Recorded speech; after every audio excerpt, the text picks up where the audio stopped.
I was told by one of my friends recently, if you're going to go get a loan, you're going to go get it for $1 million. Why not go get it for 10 million? Because $1 million loan is my problem. A $10 million loan is the bank's problem. Completely changed my mindset about debt and like how I can go leverage these things to be able to go grow my empire.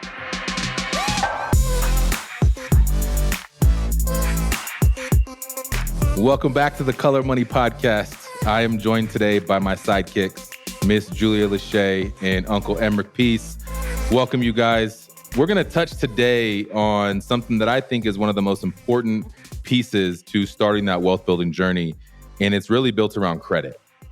In today's episode, we're going to talk about unraveling some of the myths behind some of the critical aspects of personal finances. So whether you're looking to buy a house, buy a building, get a loan, or just simply manage your finances, we're going to talk about things and strategies that you should do, but also some of the things that we should not do. So welcome, you guys. Good to have you. How y'all doing this morning? Doing fabulous. Thank you, Daniel. Excellent.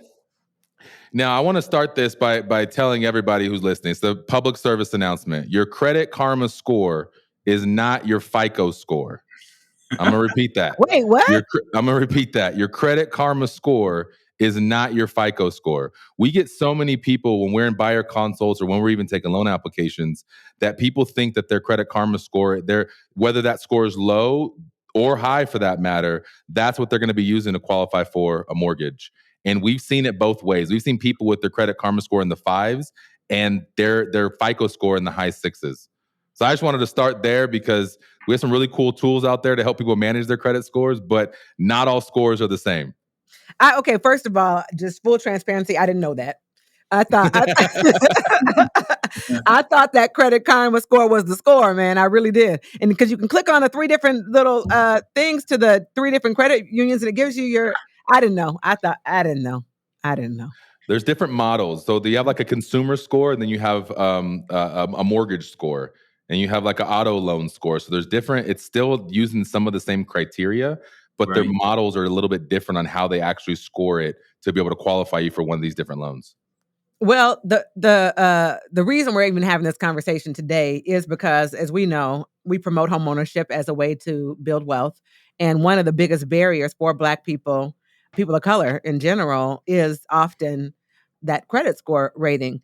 Now, there's some conversation. You may be aware, listeners, that there's been a lot of disputes about how that credit system is being used and the models that they're using to actually determine credit. NARAB has a report out about their position on the current credit models and how they are disproportionately affecting Black households. But moreover, we'll get into that later. But moreover, Daniel, I think it's important to note that you talk about the credit score number and the things. More than 50% of white households have a credit score that's over 50%.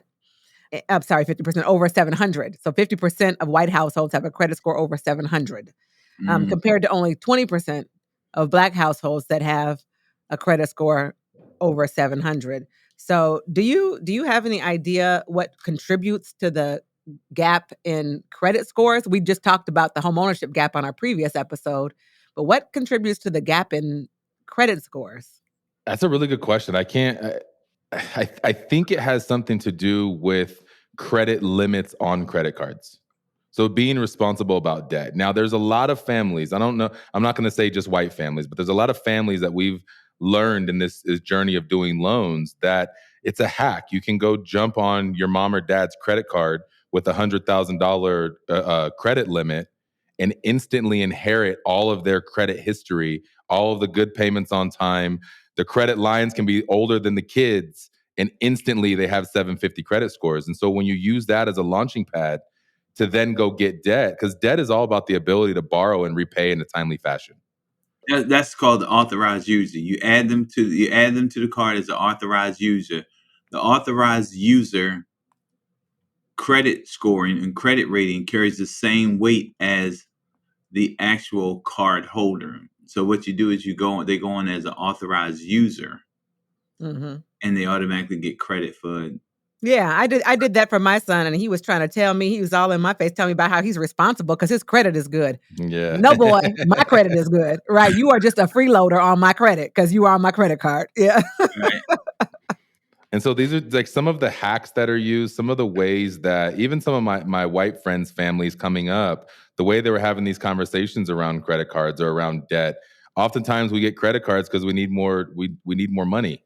And Yeah. so we go into debt and go into this spiral because we're getting these lines of credit because we can't just ask mom or dad or uncle or whoever for a loan or to help with this car payment or paying our bills on time or different things like that. So I think systemically we're starting off on a bad foot.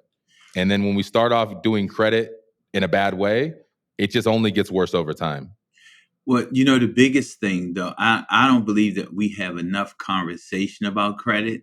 And I'm gonna be transparent. I'm a little guilty in that. Like, I taught my kids how to use money, and I never really taught them the proper way to use credit or not to use credit. And so what happened is, and this just recently happened with my college graduate daughter. Um, she decided that she was going to get an American Express card. She thought that an American Express card was like a regular card. So she got this American Express and she's all happy. And then she made some charges. So she thought that she was going to be able to pay that monthly minimum. Well, American Express is quite different because it's designed for you to pay the bill off at the end of the month. And if you don't, they tax you heavily on the interest. And when she told me what she did, I said, you can't do that. And we had this conversation, and that's just in my household. She's a homeowner. I took her through everything. I just did not have an in-depth enough conversation about credit and credit card usage for her to really get it, because she was an all cash person primarily before, with little credit being used. And then she did this. So my point being, I believe that we don't have enough conversations about credit in our households. Where I'm not sure what goes on in other households. They talk about credit and we don't talk about credit. We talk about money in some instances, in many instances we don't. We don't have a deep enough conversation about money. Well, this is And my. Go ahead. I'm sorry. no, I believe that's the big challenge. We talk about credit score. The other thing is, we're visual people and we're immediate gratification people a lot of times. And so we get credit cards for those immediate gratification items. And the reality is that somebody got to pay for them. At the end of the day, somebody's got to pay for them. And now you got 4 or 5 credit cards. You win an immediate gratification. You got $1,500 worth of payments, and you only have $800 left a month after you pay all your bills. So something's going to be left out there, and it's going to be the credit cards, which becomes the spiraling demise of our credit. Yeah, and I don't think that this is a black or white issue. Specifically, what I'm going to say right now, I think this is an education school system issue. This is a curriculum and school issue. There is zero reason I need to be learning about history in the 1600s and all the things and like econ from 100 years ago and everything else. But you're not going to tell me what debt to credit ratios I should have. You're not going to tell me what good credit is and bad credit is, but homeownership. Like, just it's astonishing to me that these aren't conversations being had in schools, and then it should also be had in the household as well. Yeah.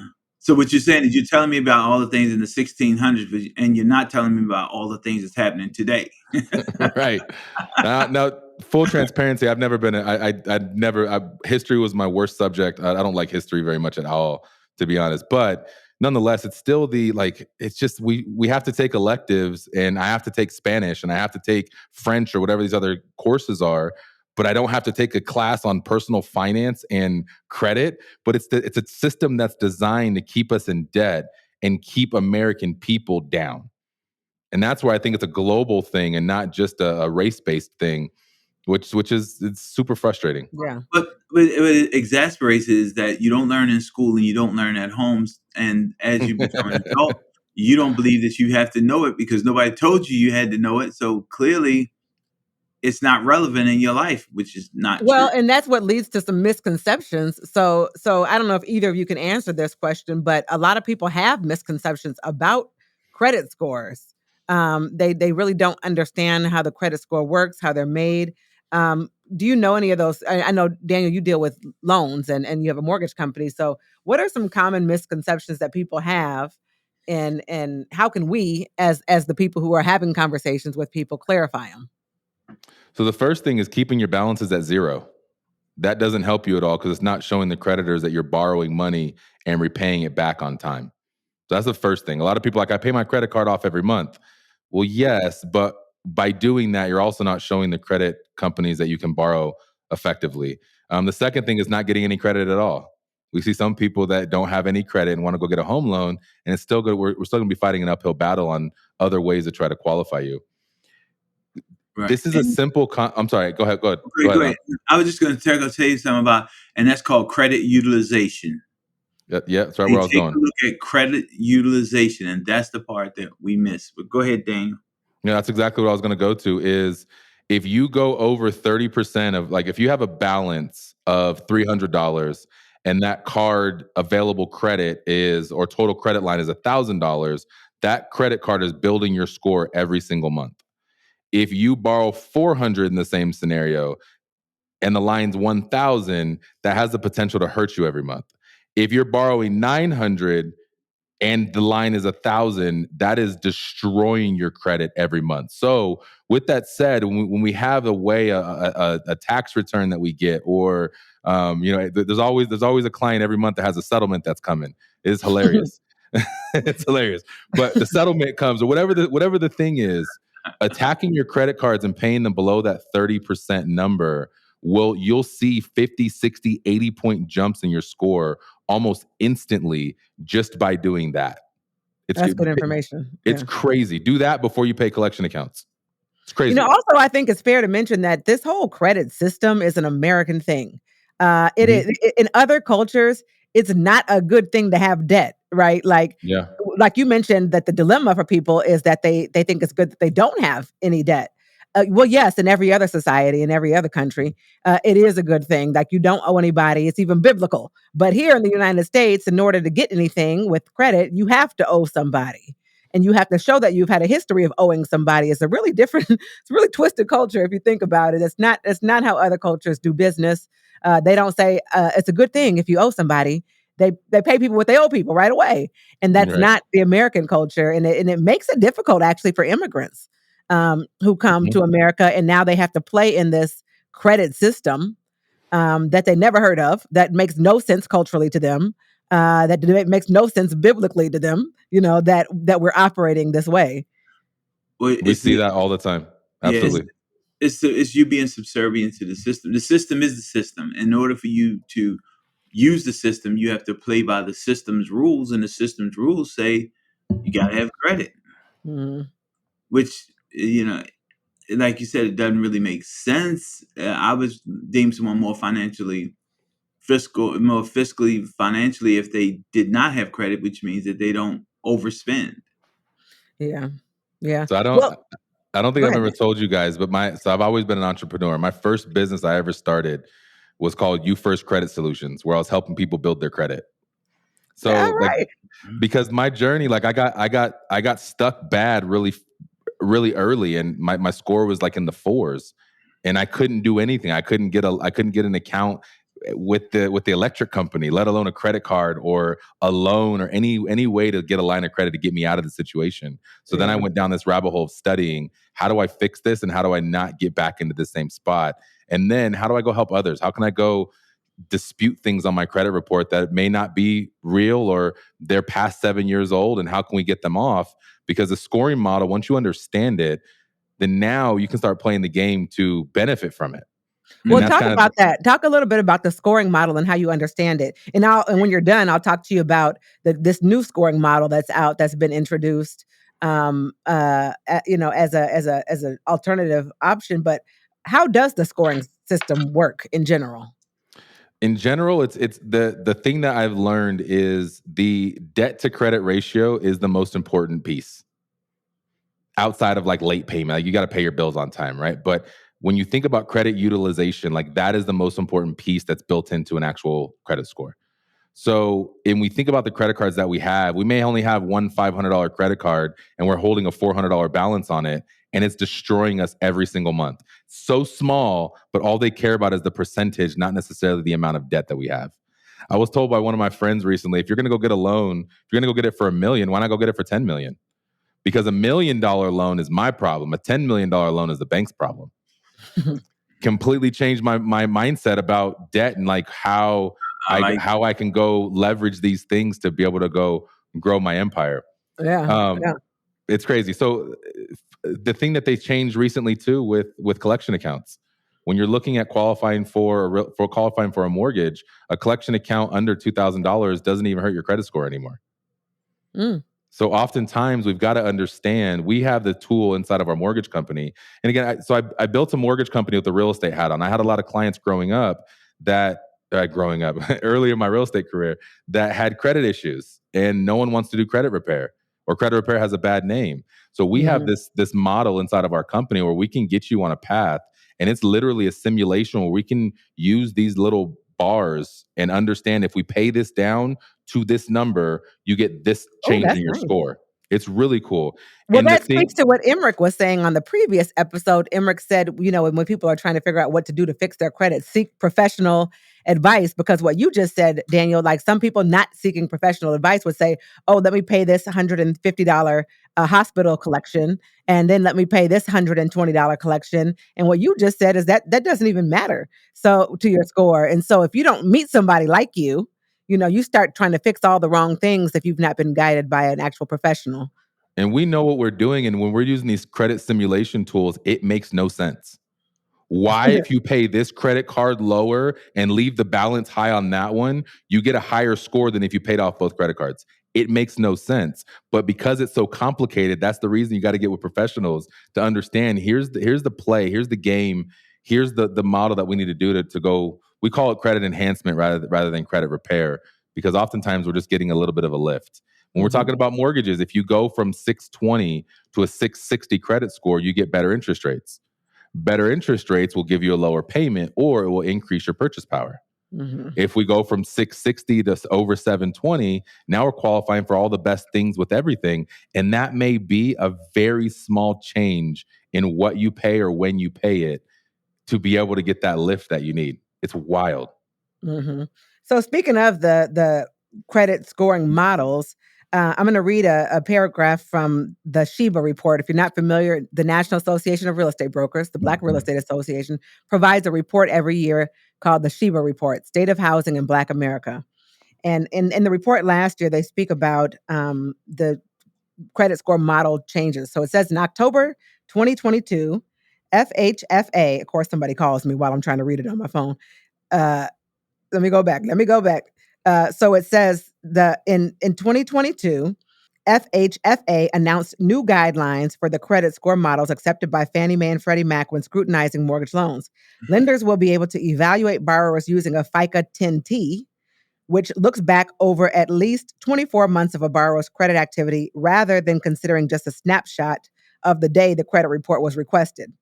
Lenders will also be allowed to use VantageScore models, which usually requires shorter credit histories compared to a FICO. More sophisticated scoring models consider data from additional sources, such as payments for rent, utilities, or cell phone services. These changes may allow more borrowers, especially among those who have historically been excluded from homeownership, to qualify for mortgages. However, it may take time for the implementation of these changes to make a significant impact. What do you think about that, Credit Man?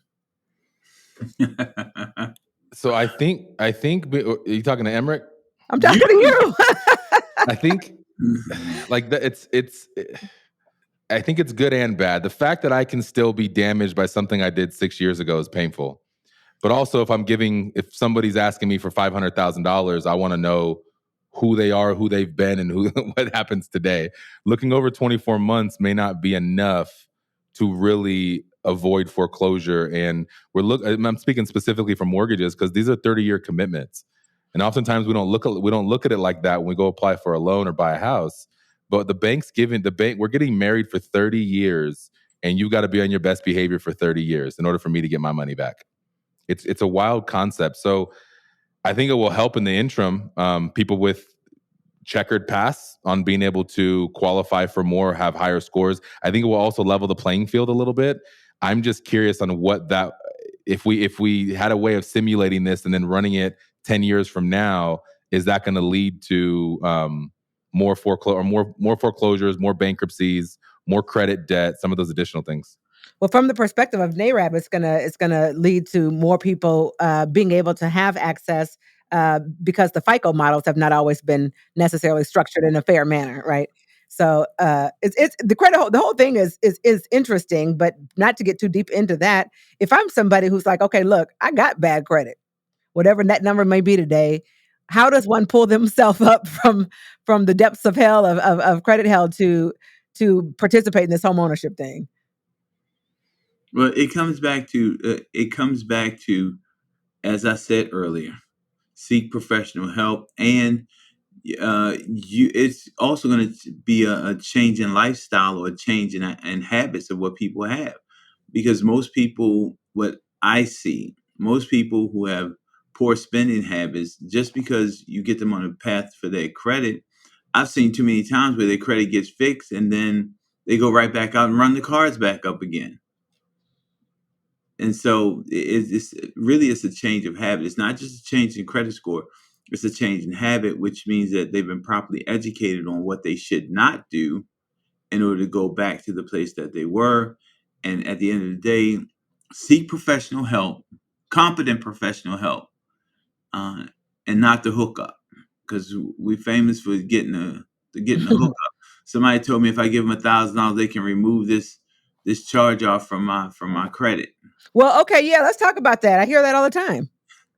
The temporary, you mean until the creditor realizes somebody removed it, and when they go back to do their audit and they realize that somebody removed it and they add it back on 3 months later? Because they know you still owe them the money. Is that how it works? Because people say, hey, I got a guy, you can pay him $1,000. He'll take that straight off the credit. Yep. They take it off, and then the creditor realizes that they still don't have their money because they do an audit on they do an audit, and guess what they do? They add it back on. Yeah. They can refresh it. The way that you really get bad debt off is things that are outside of 7 years or things that are not yours. So for instance, my wife had the same name as her mother. So we had to go fight for her because her mom's stuff. You know what's weird? Women, when they have the same name, they don't go by Junior. No, Why? that's not how that works. That's not how it works. But why wouldn't you do that? If I name my son the same name, he's Junior. If we name my daughter the same name as her mom, she should be Junior too. Anyway, no, she should be Juniorette. Right. something. But anyway, I digressed. So we had to go fight that and prove social security numbers with the debts to prove these are not hers to then get them removed. Right. But a lot of the hacks is and sometimes this works where you pay somebody, they're gonna go fight them to remove the score. I think it's within 30 days or 14 days they have to respond and validate the debt that you're contesting. Is it 30 days? 30 days. They have to validate it. And if they don't validate it, then it immediately has to, if they don't go back to the credit bureau and say, this is the debt and here's the proof, then it's removed from the credit score, from your credit report. Your score goes up. But to Emmerich point, then when they do the audit, they have valid information that this is your debt that's owed, that's within that 7-year period. And then that thing goes right back on again. So it's a short-term fix. So here's the deal. It's removed long enough for you to go through the loan process, and then you get a loan, and then after you get your loan, it comes back on your credit, and then you don't care anymore because you accomplished your objective. Your objective not was to clear your credit up. Your objective was to make a major purchase, buy a house, and fix it long enough to get those things done, which is probably not the best thing to do. However, it works for the intended purpose for the time that they required it, and that's what they do. When I think through and through, there's no shortcuts there's no shortcuts in this life of wealth building and growth. Like, you've got to do the work, you've got to pay your bills on time, you've got to reduce your credit limits. There's good debt and there's bad debt. And so when we think about the things, oftentimes I hear, here are the things you should do. But I think one of the easiest things that we can do is understand what we shouldn't do. If we just don't do these things, then we'll grow in these areas. So here's a quick list of 6 things you should not do. You should not miss any payments. Pay your bills on time. If things get tight, you can pay your bill on day 29. Don't pay it on day 31. If you pay it on day 29, it doesn't report on your credit as a missed payment. If you pay it on day 31, you get a 30-day late, which is going to damage your credit. Maxing out your credit cards. Again, we talked about credit utilization. Don't go above 30% of whatever that card is worth. Applying for too much credit, especially too much credit at once. For a mortgage, you can apply for multiple mortgages with multiple mortgages companies, and it all gets assembled at the end of the month as one credit inquiry. Right. If you go apply for 3 or 4 credit cards, you can go get 3 or 4 credit cards. And so those all will hurt you by applying for too much debt. Number 4, closing old accounts. Some of the old accounts that you don't use anymore is the reason your score is where it's at. So you have to keep them open, even if it's a zero balance, but you had it for 10 years, you don't use that Target credit card anymore, it's still a value to you. And the last piece of it, do not ever co-sign for anyone for any reason at any time. Say that again. I was about to. Do not co-sign for anyone for any reason at any time. It will destroy your future. That's the other one. That's the other one that hits our credit score, because we do co-sign. We do co-sign a lot for people. It's like, well, it doesn't affect your credit. I just need somebody to help me out a little bit, and you have good credit, so help me out a little bit if you just sign your name here. And then they stop. Then they don't make payments on the car, and the creditor's calling you. And I'm just telling you, years ago, I had to pay some debt off because I co-signed. And I said, well, I just co-signed. Well, no, you didn't just co-sign. You committed to be obligated for this debt. And I paid it off. I didn't like it. And that was my lesson on co-signing. If you co-sign it, you agree to pay it, period. Mm-hmm. Yeah, I think I've had to tell friends no, family members no, because not that I don't trust you or believe that you're going to pay it. I can't take the risk on my future on you missing a payment. Right. And I think the other piece of it, like if someone asks you for that, my mindset is I'll go get the car and you can rent it from me, because then I'll make sure the payment's paid every month. And if you're not paying me, then I can go take the car back. Right. The thing about co-signing is you don't know when the payment's not made until it's too late. And now you're scrambling. Money can't repair your credit. The only thing that can repair your credit is time. And that's a frustrating thing sometimes. I love that. Money can't repair your credit. The only thing that can repair your credit is time. Oh, man, that's it. You gave us a whole mouthful right there, Daniel.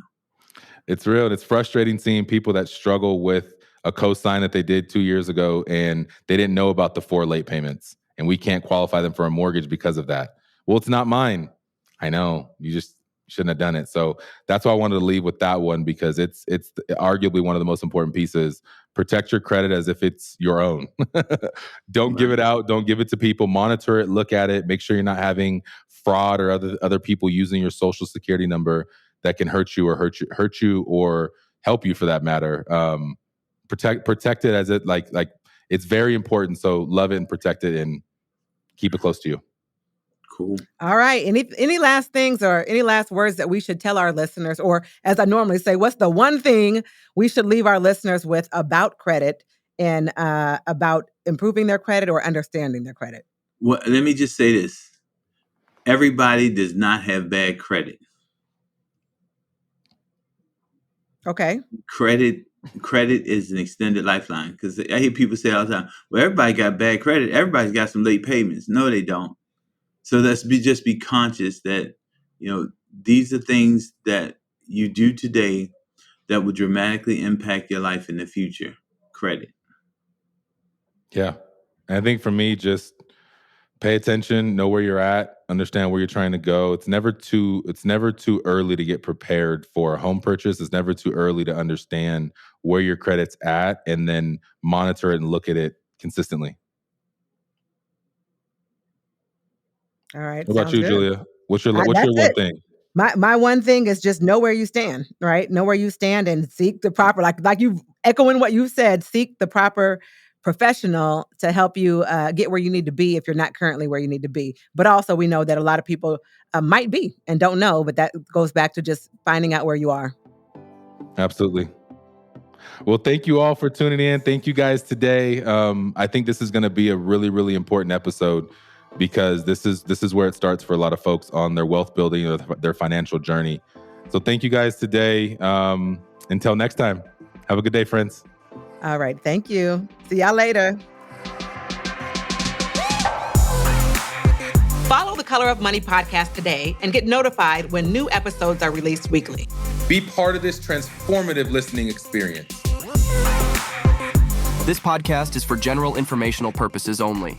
The views, thoughts, and opinions of the guest represent those of the guest and not KWRI and its affiliates, and should not be construed as financial, economic, legal, tax, or other advice. This podcast is provided without any warranty or guarantee of its accuracy, completeness, timeliness, or results from using the information.